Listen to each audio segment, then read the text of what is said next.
Autumn is nearing its end, and the SKULLBOYS traipse home through the snow, carrying gold, plasteel, and the all-important advanced components.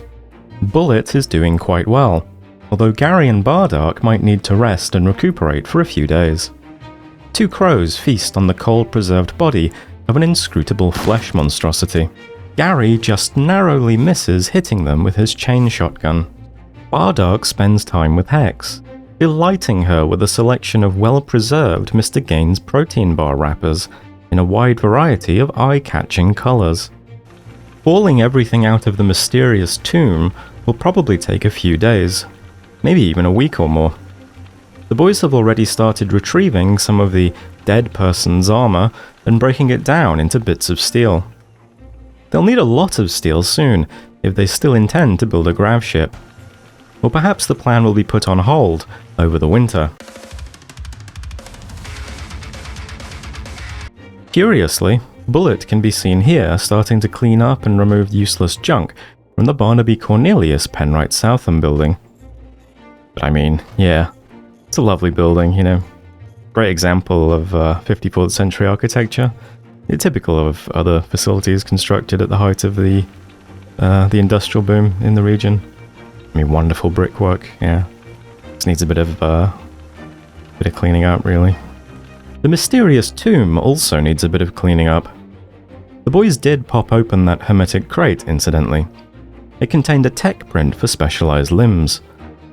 Sure to be of interest to Gary, whose desire to see his body upgraded with artificial parts remains unsatisfied. The boys are throwing another party, this time to mark the beginning of winter, which will officially begin in 3, 2, 1, and... winter. The SKULLBOYS have done a good job preparing themselves. They have new clothes, plenty of heaters, and a freezer full of mostly edible foodstuffs, to be transformed into mostly edible gunge. The boys have also made some progress on clearing out the Barnaby-Cornelius Penwright-Southam building, and it looks like that's where they're installing their grav-anchor. This ambitious construction will allow them to launch a gravship in the area without, well, annihilating the area. Gravity anchors need to be built quite deep into the ground, so it might take Bullet a little while to get this finished. Clearing out the building has also revealed some previously hidden containers, like this one here. I mean, sure, it just contained a few bits of steel, but, you know, it's nice just to find something left in here of absolutely any use at all. Gary can still occasionally be found hunting rats, although wildlife in the area is becoming scarcer. This rat here, I thought for sure Gary was going to hunt, but then he just sort of walked away from it suddenly. And later on it can be seen kind of hanging around the SKULLBOYS base. I think maybe it's become a kind of pet somehow.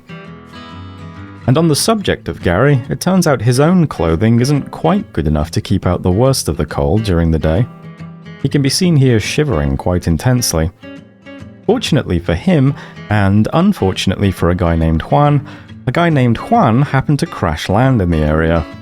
He's injured, helpless, harmless, begging for aid, and wearing a synth thread parka, so you can probably imagine where this is going by now. Checking back in with Bullet, we can see that the grav-anchor is... it's... finished? What the hell? Look at that thing! It's like a whole underground installation. How did she build that on her own? It took her 1 day. I mean, wow. That skill trainer she injected into herself must have been no joke.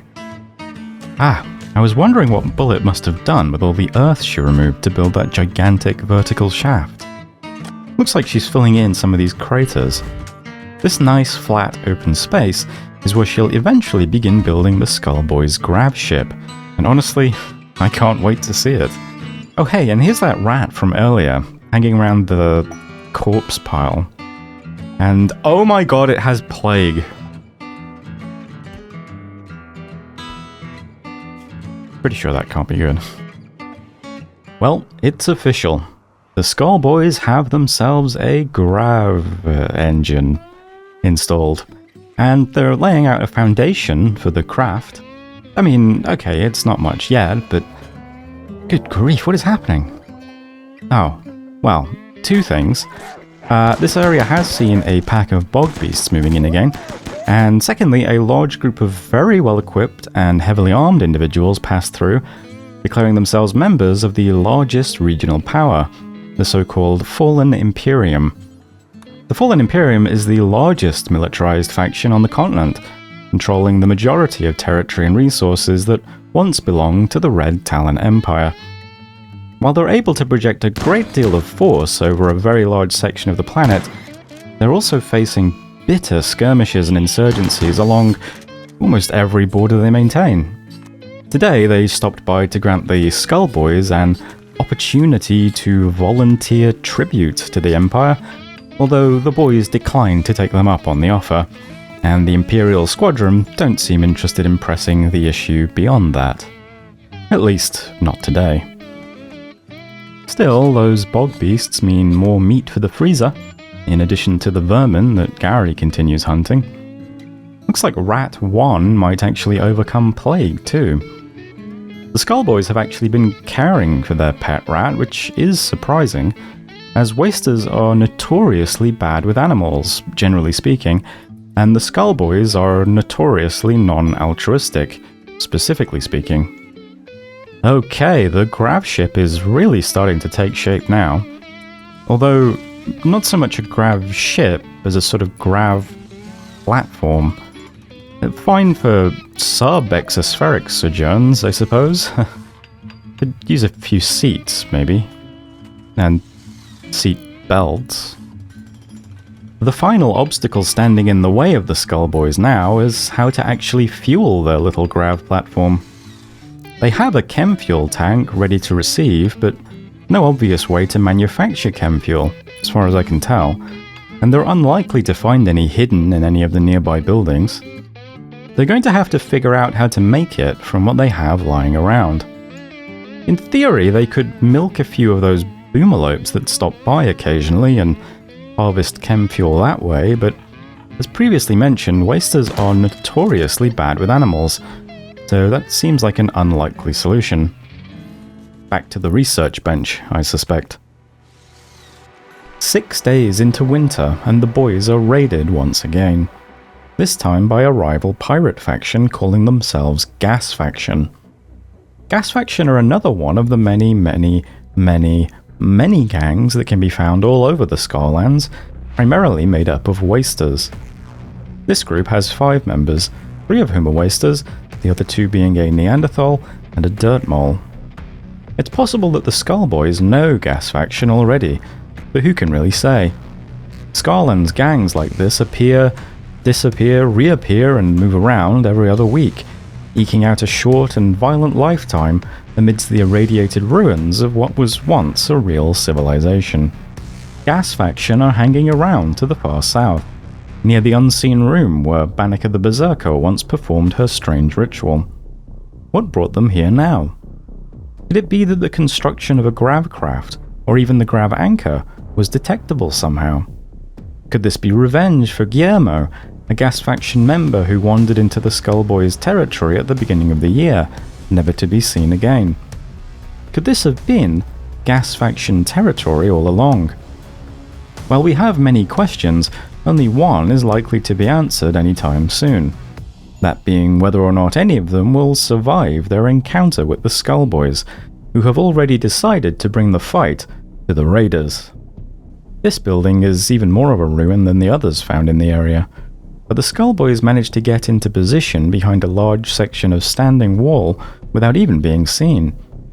And while the SKULLBOYS are outnumbered, only one of the invaders has a gun, and another one of the invaders is carrying gas grenades that will do absolutely nothing for the SKULLBOYS and their waster physiology. The SKULLBOYS waste no time moving up and unloading their chain shotguns against the visible, knife-wielding raiders, although their aim leaves something to be desired. The wet, rubble-strewn and uneven terrain works in their favour here, making it more difficult for their melee opponents to approach them. Plus there's Bardark, who can quickly step in their way with his enormous steel bar. 2 of the raiders lie dead already. The only gun-wielding raider, a woman named Shay, either doesn't even seem to realize what is happening to her cohort, or is carrying out an ill-advised flanking maneuver. Either way, the SKULLBOYS are free to continue unloading their chain shotguns against the remaining 2 less dangerous opponents. Less dangerous doesn't mean not dangerous, of course. Those knives did get some good cuts in on Bardark and Gary.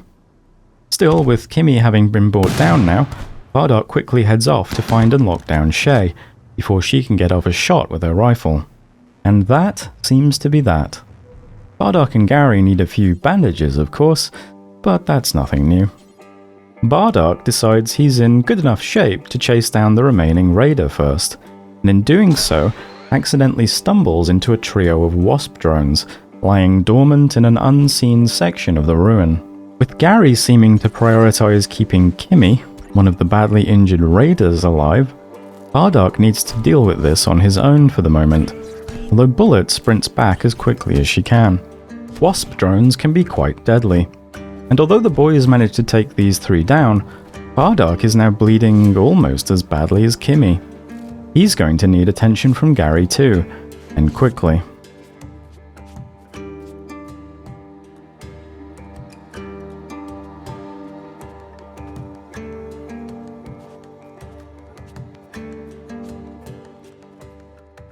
It took a few hours, but the boys seem to be stable enough now, and are in the process of capturing and imprisoning Kimmy. For what purpose remains to be seen. I should stress as well that when I say the boys are stable, I'm talking strictly about their physical condition, not their mental state, which is chronically disturbing for me personally, and acutely in this instance, disturbing for the SKULLBOYS too, who look like they're about to snap at any moment. I don't think moods have ever been quite this bad. Still, there's work to be done, and part of that work seems to involve convincing Kimmy that the SKULLBOYS rule. So far, she doesn't seem convinced. Perhaps the gravship, or platform, will convince her. It's almost finished. I mean, again, not really what I pictured when I imagined a gravship, but, you know. Hopefully the terrible injuries and catastrophic low moods don't prevent the SKULLBOYS from figuring out how to manufacture chem fuel for too long. Good news for the SKULLBOYS is that Shay was carrying quite a few smoke leaf joints. That seems to be keeping Bardark's mood up a little bit. Bullet might still need some time. To be fair though, she did just build an entire gravity anchor and then a gravship on her own, in the snow. I'd probably be cranky too. Recreation for the boys is largely pharmacological. They still have plenty of flake and varying amounts of yayo, smoke leaf and go juice over time, whenever they can recover it from people that they assault and murder. Besides that, they play horseshoes, chess, and seem to throw parties every few months. Kimmy, meanwhile, has almost nothing to do in her lightless prison cell, and has decided to try busting her way out. She'll need to break down the door with her bare hands. It is a very heavy stone door, so it might take a while. Then again, it is a very old stone door, so... Well, no matter. Seems the boys have decided to calm her down by beating her up. Whether or not this is going to help convince her that the SKULLBOYS rule is a question that I'll leave up to you. The SKULLBOYS do seem to have a degree of concern for their prisoner, or at least Bullet seems to, seen here working towards fitting the cell with light and heat, having already constructed a real bed for Kimmy. Perhaps it's a sort of carrot and stick, good cop, bad cop approach, where Bullet offers Kimmy basic human dignity and tells her that the SKULLBOYS rule, in between horrendous beatings by Bardark with his enormous steel bar. Although, actually, I'm not sure what Bullet is building now. A furnace? Some sort of big industrial furnace. I'm really not sure. Time will tell. Demand for steel remains high, and Bardark is halfway through mining another steel deposit already. Most of it has been put towards constructing the gravship, of course, which is pretty much complete now, it would seem. It should be able to travel a reasonable distance in its current state, although the limiting factor remains the chem fuel necessary to run the boosters. Well, it's 3 PM, and that means more boghounds are roaming the area. Those of you enjoying life in comfortable, modern, civilized places might be unfamiliar with boghounds and their ubiquity in the Scarlands. Once upon a time, the Scarlands was a real megacity, with real baseline human beings leading good, honest, and entirely relatable lives, which included keeping pets like cats and dogs. Unfortunately, those days are gone, and the descendants of those Rexes and Fidos of yesteryear have spent decades or even centuries without human companionship, living in a toxic and chemically blighted hellscape, mutating into the creatures we know today as boghounds. Since the Scarlands are now settled almost exclusively by wasters who, as previously mentioned, have no real affinity for animals, boghounds have never been redomesticated, and only become increasingly wild and more aggressive over time. Bullet continues trying to convince Kimmy that the SKULLBOYS rule, and the purpose of the enormous furnace is made clear, as Gary can be seen hauling the headless corpse of Fugly over to it, to be incinerated. This is one of the sickest and most deranged acts of psychological torment I've ever heard of being inflicted upon what is ostensibly a prisoner of war. Well, one thing's for sure, there's no chance in hell that Kimmy will ever say that the SKULLBOYS rule after, nope. Kimmy actually said that was sick as hell, and now agrees that the SKULLBOYS rule. Okay. Okay, I mean, they are wasters, and the conditions in which they live are such that okay. Although Kimmy is now enthusiastic about how much the SKULLBOYS rule, she's less enthusiastic about joining the gang, because their base, quote, looks like an ass's hole? Looks like an ass's hole? Does that mean something different than looks like an asshole? Looks like an ass's hole. Anyway, the point is, she seems reluctant to join the gang. Bullet has been hard at work sprucing up Kimmy's cell, however, and has actually made a lot of progress towards cleaning up the entire Barnaby-Cornelius Penwright-Southam building. It will be interesting to see what plans they have for the place. They've certainly been amassing a lot of steel. Bardark can be seen here finishing off this entire deposit. The man is unstoppable. You know, I'm forced to admit, Bullet has really taken care of the Barnaby-Cornelius hold that thought. Looks like a tribesperson from the White Mule Gunyo has crash-landed nearby. Let's leave aside the question of how a Neanderthal man from a primitive tribe ended up crash-landing from space, and ask the more likely to be answered imminently question of what the boys will do with a wounded member of a culture they have more or less friendly relations with. Yes, he's been stripped of his clothes and left in the snow.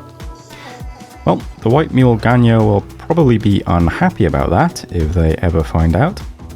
Another friendly visitor arrives, this time a man in black named Raven, who simply wanders directly into the SKULLBOYS base and demands to speak with them. They speak with him alright. Interestingly, after gunning the man down, they leave the 20 or so meals that he was carrying on the ground. How sad. But the SKULLBOYS can't be friendly, even with someone who came ready to feed them, share his meals with them. And now what? Just leave the meals in the snow? For the vermin to eat? I don't know. Very sad if you ask me. With the BCPS building looking clean, the steel deposit mined, and everyone looking rested, happy, and healthy, it seems as though the boys finally have time to devote towards answering the question of how on earth they are going to manufacture chem fuel. Now, in theory, you can derive small amounts of chem fuel from pretty much any biological material, but this is far beyond the capabilities of most people, certainly with bits and bobs they find lying around in a junkyard. I mean, this might take them years or even decades to get right. Bullet is still cracking away, working long hours over at the BCPS building, and it certainly looks like there are plans for the place. Shelves are being built to hold construction materials. Are the boys planning to relocate to the larger, more impressive, and, dare I say, beautiful Barnaby-Cornelius Penwright-Southam building? It seems a distinct possibility. Perhaps this will be what convinces Kimmy to join the gang. Will it work? Will Kimmy be impressed? Will the gang ever figure out how to manufacture chem fuel? And what's the deal with all these lizards? I think we all know the answers. But for those who don't, perhaps you'll find out next time.